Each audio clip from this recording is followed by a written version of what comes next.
आईना उनको दिखाया तो बुरा मान गए, और ये हमारे साथ बहुत ज़्यादा हो रहा होता है। समा के सवालात पर मुस्लिम लीग के तर्जुमान मोहम्मद जुबैर का जवाब देने से गुरेज, कहा हमसे सवाल ना किया जाए। पूछा गया जनाब आप भी तो निजकारी के मंसूबे बना रहे थे, तो जवाब दिए बगैर चले गए। उनके रुखसत होते ही लीगी कारकुनान ने समा के रिपोर्टर को घेरे में ले लिया। जरा ये देखिए, फिर इस पर बात करते हैं।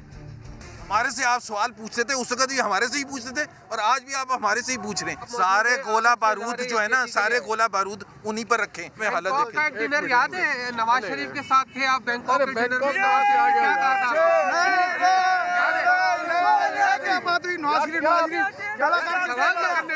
सवाल तो करने देना। जुबैर भाई मुझे बताएं, बैंकॉक में डिनर में नवाज शरीफ ने आपसे क्या कहा था? आपसे कहा था ना कि अगर तुम इसमें कामयाब हो गए निजकारी करने में पीआईए की और स्टील मिल के, तो तुम मेरे हीरो हो गए। लेकिन क्या हुआ? आपने क्या हुआ? हार नहीं निकाला। मेरी बात सुन, एक बंदा नहीं निकाला उस वक्त। 5-6 तनख्वाहें दी हैं, 5-6 तनख्वाहें दी हैं, एक बंदा नहीं निकाला।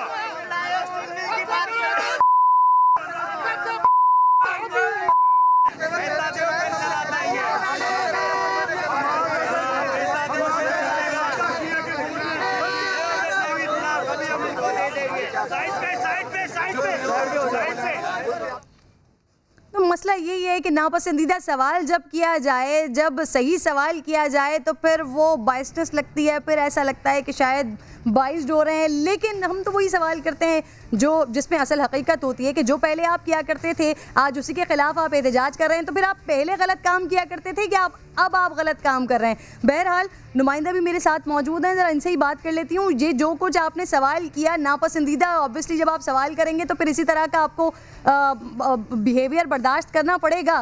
लेकिन सवाल आपने बड़ा करेक्ट किया, वहाँ पर मौजूद किसी ने भी इस बात का जवाब देने की कोशिश नहीं की, जुबैर साहब के अलावा भी।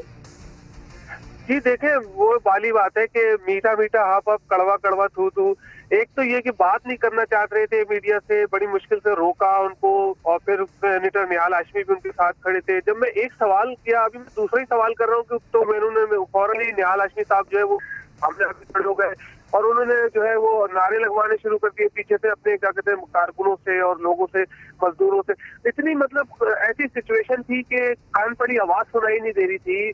हमें अभी बहुत उनसे पूछना था, ये भी उनसे पूछना था कि आप ही के दौर में तो स्टील मिल की गैस बंद की गई है, आप ही ने तो स्टील मिल की निजकारी का प्लान सबसे पहले पेश किया, आप ही तो स्टील मिल की निजकारी पे जब पीपल्स पार्टी आपसे जब कहते थे और आप पीपल्स पार्टी को जो इसका जिम्मेदार ठहराते थे और पीपल्स पार्टी को कहते थे कि स्टील मिल की तबाही के जिम्मेदार पीपल्स पार्टी है, तो ये सब सवाल उनसे करने थे। 2 सवालों के बाद ही सूरत हाल ये हो गई कि मतलब ऐसा लग रहा था कि थोड़ी देर में जैसे कि अब हम पे कोई टूट पड़ेगा और हमें पकड़ लिया जाएगा। और इस तरह जुबैर साहब और वो आ गए निहाल हाशमी सामने और उन्होंने जुबैर साहब को जो है वो धक्के देने शुरू किए, मुझे भी धक्के देने शुरू कर दिए, किसी तरह बस इनको निकाल के ले जाएं और ये सवाल ना कर सके। ये सूरत रिजवान एक और भी सूरत हाल बड़ी मुनफरिद है कि हमारे शायद शहरी बड़े मासूम होते हैं, इन्हीं के खिलाफ यही वाले लोग सारे बैठकर जब एहतजाज कर रहे होते थे, ये निजकारी की बातें हो रही थी, आज इन्हीं के बीच में जाके इन्हीं के हमदर्द बने हुए हैं। इस वक्त जो यहाँ पर एहतजाज करने वाले मुजाहिरीन हैं वो सवाल नहीं कर रहे कि ये सारी चीजें तो आप भी करना चाहते थे, आपकी भी ख्वाहिश थी, आप भी कर रहे थे, मंसूबे बना रहे थे। बिल्कुल किरण, देखिए कुछ ऐसा भी हुआ, बाद लोग उसके बाद जब ये सब हो गया तो मेरे पास आए, उन्होंने कहा बहुत अच्छे सवाल किया आपने, और उन्होंने कहा ये असल कल्प्रिट तो ये है। और मैं आपको बताऊं कि मुस्लिम लीग नून के दौर में भी तो क्या ये एहतजाज होता था जब निजकारी हो रही थी, तो उस वक्त मुस्लिम लीग नून के नुमाइंदे इनसे इज़हार यकजहती के लिए आते थे और मैंने उनसे सवाल भी किया जुबैर साहब से, आपका तो स्टांस ही यही है।